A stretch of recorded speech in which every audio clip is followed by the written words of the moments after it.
Hello बच्चों, welcome back to my YouTube channel. बच्चों, आज हम लोग पढ़ने वाले हैं क्लास 8 की math chapter number first rational number के बारे में। तो बच्चों, पहला ही चैप्टर है और एक्सरसाइज पहली है 1.1 का पहला क्वेश्चन क्या कहता है बच्चों? Identify the rational number and then write their numerators and denominator. बच्चों, अगर आप लोगों ने फ्रैक्शन पढ़ा है तो बहुत ही ईजी ये क्वेश्चन लगेगा। बच्चों, शुरू करते हैं। न्यूमरेटर किसे कहते हैं और डिनोमिनेटर किसे कहते हैं? अगर आप लोगों ने फ्रैक्शन पढ़ा होगा तो ये जरूर पता होगा कि न्यूमरेटर किसे कहते हैं और डिनोमिनेटर किसे कहते हैं। ऊपर वाले पार्ट को बोलते हैं न्यूमरेटर और नीचे वाले पार्ट को बोलते हैं डिनोमिनेटर। बच्चों, रैशनल नंबर तो आप लोगों को पता ही होगा। तो रैशनल नंबर P/Q के फॉर्म में होते हैं, जहाँ पर Q का मान 0 नहीं होना चाहिए। अगर Q का मान 0 हो गया तो हम उसका आंसर नहीं बता सकते हैं। जैसे मान लो Q का मान 0 है और P का मान कुछ भी रख लेते हैं, तो क्या हम लोग 0 से किसी नंबर को डिवाइड कर सकते हैं? तो नो, इसका आंसर हम लोग डिफाइन नहीं कर सकते हैं।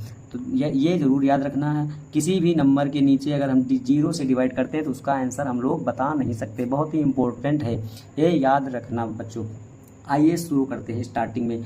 और भी एक चीज़ और याद रखना, कुछ बच्चों को कन्फ्यूज़न होती है, क्या यही जो ये नंबर लिखे हैं यही सिर्फ रैशनल नंबर होते हैं जो P/Q के रूप में लिखे जाते हैं? नहीं, जो नंबर सिंगल डिजिट में लिखे होते हैं ये भी नंबर रैशनल नंबर होते हैं, क्योंकि अगर हम लोग इनके नीचे 1 लगा देते हैं तो ये भी P/Q के रूप में हो जाते हैं, इसलिए ये नंबर भी रैशनल नंबर होते हैं। तो याद रखना, इस फॉर्म में लिखे हों या सिंगल डिजिट में लिखे हों, ये सारे नंबर रैशनल नंबर होते हैं। तो आइए बच्चों, देर न करते हुए स्टार्ट करते हैं अपने क्वेश्चनों को। पहला क्वेश्चन है ए नंबर क्वेश्चन में हमें बताना है कि न्यूमरेटर क्या है और डिनोमिनेटर क्या है। 5 लिखा है, हम लोग 5 के नीचे 1 लिख देंगे तो 5 बन जाएगा न्यूमरेटर और 1 बन जाएगा डिनोमिनेटर। बहुत ही आसान है, अगर आप लोगों को फ्रैक्शन आती है तो ये क्वेश्चन बहुत ही ईजी लगेगा। बी पार्ट में -6 लिखा है, 6 नीचे हम लोग 1 लगा देंगे तो 6 बन जाएगा न्यूमरेटर और 1 बन जाएगा डिनोमिनेटर। अगला क्वेश्चन है सी नंबर 1 को, अगर 1 के नीचे हम 1 लिख देंगे तो 1 बन जाता है न्यूमरेटर और नीचे वाला 1 बन जाता है डिनोमिनेटर। डी नंबर क्वेश्चन 6/7, इसमें कुछ करने की ज़रूरत ही नहीं, 6 हमारा होता है न्यूमरेटर और 7 डिनोमिनेटर होता है। इसके आगे ई नंबर क्वेश्चन, ई नंबर -7/8, इसमें 7 जो होता है वो न्यूमरेटर होता है और 8 डिनोमिनेटर होता है। अगला क्वेश्चन इंपॉर्टेंट क्वेश्चन है, अभी मैंने बताया कि अगर किसी नंबर में 0 से डिवाइड करते हैं तो क्या उसका आंसर हम लोग बता सकते हैं? नो, तो इसका आंसर हम लोग नहीं बता सकते। इसको हम लोग P/Q के रूप में नहीं लिख सकते हैं, अर्थात न्यूमरेटर और डिनोमिनेटर इसका हम लोग नहीं बता सकते हैं। इसके आगे जी नंबर में 2/-5, इसमें 2 न्यूमरेटर है और 5 डिनोमिनेटर है। अगला है एच नंबर -8/7, जहाँ पर 8 न्यूमरेटर है और 7 डिनोमिनेटर है। बच्चों, आई होप आप लोगों को ये क्वेश्चन बहुत ही इजी लगा होगा और सभी बच्चों को अच्छे से समझ में आया होगा। आइए बच्चों, अगले क्वेश्चन की ओर चलते हैं, इसको भी अच्छे से हम लोग पढ़ते हैं। Identify the positive and negative rational number. हमें बताना है कि कौन सा पॉजिटिव रैशनल नंबर है और कौन सा निगेटिव रैशनल नंबर है। तो इसको लिखने की ज़रूरत नहीं है, इसको हम बुक में ही पढ़ लेते हैं। तो पहला रैशनल नंबर है, ये देखो -8 है और अपॉन में 9 है, तो ये निगेटिव रैशनल नंबर है। ए वाला निगेटिव रैशनल नंबर है, इसमें कुछ डिफाइन करने की ज़रूरत ही नहीं है। अगला है बी नंबर भी निगेटिव रैशनल नंबर है। सी वाला देखिए, सी वाले में माइनस का 25 है और अपॉन में 36 है, माइनस से माइनस कट जाएगा तो ये पॉजिटिव रैशनल नंबर बन जाएगा। इसके आगे हम लोग पढ़ते हैं 0/9 डी नंबर। बच्चों, अब यहाँ पर ये दिखने में तो लग रहा है निगेटिव रैशनल नंबर, मगर याद रखना, जब हम किसी 0 में किसी नंबर से डिवाइड करते हैं तो हमेशा आंसर 0 आता है और 0 कभी निगेटिव नहीं होता है, ये हमें याद रखना है। तो याद रखना बच्चों, ये वाला जो डी नंबर है वो पॉजिटिव रैशनल नंबर होगा। यही बच्चे गलती कर देते हैं। अगला है ई नंबर में ये निगेटिव रैशनल नंबर है, दिखने में ही लग रहा है। F number positive rational number है। जी नंबर माइनस से माइनस कट जाएगा, ये भी पॉजिटिव रैशनल नंबर हो जाएगा। एच नंबर भी निगेटिव रैशनल नंबर है। अगला क्वेश्चन बच्चों देखते हैं। हम आप लोगों को दूसरा क्वेश्चन भी आशा करता हूँ बहुत ही इजी लगा होगा। थर्ड क्वेश्चन आइए बच्चों पढ़ते हैं। थर्ड क्वेश्चन में write the following integers as a rational number, इनको हमें रैशनल नंबर में बदलना है बच्चों। तो पहला ही है ए नंबर को बदलना है रैशनल, जीरो को बदलना है रैशनल नंबर में। बच्चों याद रखना, हमने बताया था जीरो के नीचे 1 लगा देंगे तो ये रैशनल नंबर बन जाएगा। और रैशनल नंबर तब बनता है जब पी अपॉन क्यू के रूप में लिखा जाए। उसके बाद बी नंबर में 4 लिखा है और 4 के नीचे 1 लगा देंगे तो ये रैशनल नंबर बन जाएगा। -5 सी नंबर में नीचे 1 लिख देने से ये भी रैशनल नंबर बन जाएगा। आई होप तीसरा क्वेश्चन भी आप लोगों को बहुत ही आसान लगा होगा। अगला क्वेश्चन है फोर्थ क्वेश्चन में बताना है कि why is every fraction a rational number. बच्चे याद रखना कि एवरी फ्रैक्शन क्या होता है, पी अपॉन क्यू। फ्रैक्शन क्या होता है, पी अपॉन क्यू। और ये क्यों रैशनल नंबर होता है ये बताना है। तो ये बताइए, जब पी अपॉन क्यू के रूप में कोई भी फ्रैक्शन लिखी होगी तो वो हमेशा रैशनल नंबर ही होगा। तो ये याद रखना, मतलब कि ये कह रहा है इसमें कि जो फ्रैक्शन होती है वो रैशनल नंबर क्यों होती है। तो याद रखना, फ्रैक्शन रैशनल नंबर इसलिए होती है क्योंकि वो पी अपॉन क्यू के रूप में लिखी जाती है। बच्चों ये क्वेश्चन आप लोगों को बहुत ही आसान तरीके से समझ में आया होगा। क्वेश्चन नंबर 5 बच्चों, find x if the following pairs of rational number are equal.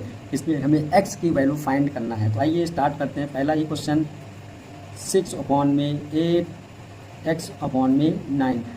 हमें इसमें x की वैल्यू फाइंड करने के लिए इसमें क्या किया जाता है, याद रखना बच्चों, हमेशा क्रॉस मल्टीप्लाई किया जाता है। जब हम लोग क्रॉस मल्टीप्लाई करेंगे इसमें तो 6 का मल्टीप्लाई 9 से करेंगे, क्या होगा, 6 9 जा होता है 54 और 8 का मल्टीप्लाई x से करेंगे तो 8x हो जाएगा, 8x हो जाएगा। उसके बाद x को इधर ही रखेंगे और 8 को इधर ही भेज देंगे। ये तो पता होगा कि जब कोई नंबर मल्टीप्लाई में होता है तो दूसरी साइड भेजने पर वो डिवाइड में पहुंच जाता है। 54 अपॉन में 8 लिखा जाएगा। हम लोग डिवाइड करेंगे 2 से, ये कट जाता है, 4 आएगा और 54 को काटेंगे 2 से तो 2 और 1 यहाँ बचेगा तो 4 के पास चला जाएगा, यहाँ हो जाएगा 14, मतलब कि 14 2 की टेबल में 7 टाइम्स में आता है। तो x की वैल्यू क्या आई है, अगर हम इधर साफ शब्दों में लिखे x बराबर आएगा 27 अपॉन में 4। यही हमारा आंसर होगा।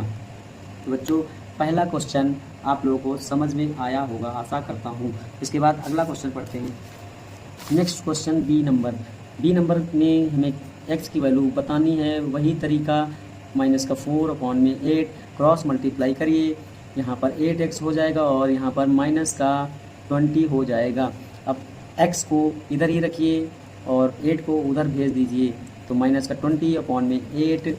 जब हम लोग इसको, ये दोनों याद रखना 2 की टेबल से कट जाएंगे, 2 4 जा 8 और 2 10 जा 20, अभी भी ये कट जाएगा, 2 2 जा 4 2 5।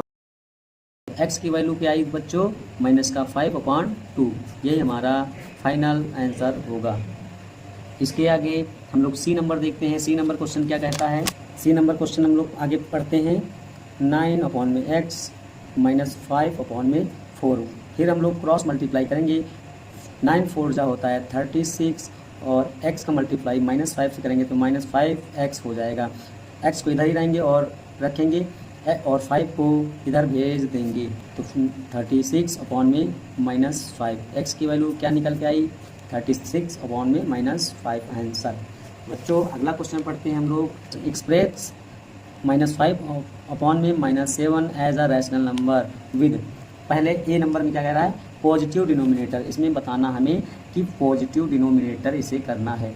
ए पार्ट में से पॉजिटिव डिनोमिनेटर कैसे होगा, तो -5 अपॉन में -7, माइनस से माइनस कट जाएगा तो ये पॉजिटिव रैशनल नंबर बन जाएगा। और 7 देखो पॉजिटिव हो गया तो डिनोमिनेटर भी पॉजिटिव हो जाएगा। बी पार्ट में देखते हैं बच्चों। बी पार्ट में न्यूमरेटर 30 लाना है हमें, तो न्यूमरेटर 30 कब आएगा, तो न्यूमरेटर 30 बच्चों तब आएगा जब हम इसमें क्या करेंगे, तो दिमाग लगाइए 30 कैसे होगा। 30 बच्चों याद रखना तब होगा जब 6 से ऊपर भी मल्टीप्लाई और 6 से नीचे भी मल्टीप्लाई करेंगे। 5 6 ज़ा 30 और 7 6 ज़ा 42 आंसर। याद रखना हमें मल्टीप्लाई करना होगा। सी नंबर क्वेश्चन में डिनोमिनेटर को 56 बनाना है। अब 7 को 56 कैसे बनाएंगे, ये अब दिमाग थोड़ा लगाइए। 7 को 56 कैसे बनाएंगे, तो 7 8 जा होता है 56। 7 को मल्टीप्लाई हम लोग 8 टाइम्स करेंगे और 5 को भी 8 टाइम करना पड़ेगा। 8 5 जा होता है 40 और 7 8 जा होता है 56 आंसर। बच्चों ये भी क्वेश्चन बहुत ही इजी तरीके से हम लोगों ने पढ़ लिया है। आइए आगे पढ़ते हैं अगला क्वेश्चन। बच्चों 7 number question, express in standard form. इसे स्टैंडर्ड फॉर्म में बदलना है, मतलब कि इसे छोटे रूप में कन्वर्ट करना पड़ेगा। तो ए नंबर क्वेश्चन है -28/98। इसको छोटे रूप में करने के लिए इसे हम लोग 2 की टेबल से पहले डिवाइड करेंगे। 2 की टेबल में ये 9 4 टाइम्स में आएगा, 1 इधर बच जाएगा तो यहाँ 18 हो जाएगा। 18 2 की टेबल में 9 टाइम्स में आएगा। 2 की टेबल से इसको काटेंगे, 1 2 1 2 हो जाएगा और 4 यहाँ हो जाएगा। अब ये देखो दोनों 7 की टेबल में आते हैं, 7 2 जा 14 और 7 7 जा 49। तो ये 2/7 इसका स्टैंडर्ड फॉर्म बन जाएगा आंसर। बी नंबर क्वेश्चन देखते हैं। 102/108 इसको एक्सपेंडेड फॉर्म में लिखना है। तो इसको हम लोग 2 से डिवाइड करेंगे तो 5 टाइम्स में 10 आ जाएगा और 1 टाइम्स में 2 कट जाएगा। 5 टाइम्स में 10 हो जाएगा और 8 4 टाइम्स में कट जाएगा। 5 टाइम्स में ये और 4 टाइम्स में ये। अब ये इससे छोटा हो सकता है क्या, इसको देखते हैं। याद रखना है अब ये 3 से कटेगा क्योंकि 5 और 1 6 हो जाए। और अगर डिविजिबिलिटी रूल आप लोगों ने पढ़ा होगा तो याद होगा 3 से डिविजिबिलिटी रूल क्या कहता है कि सारे नंबरों को जोड़ने पर अगर 3 की टेबल में आ रहा है तो वो 3 से कट जाएगा। तो 5 और 1 6 होगा, 6 3 की टेबल में आता है और यहाँ 5 और 4 9 होता है, ये भी 3 की टेबल में आता है।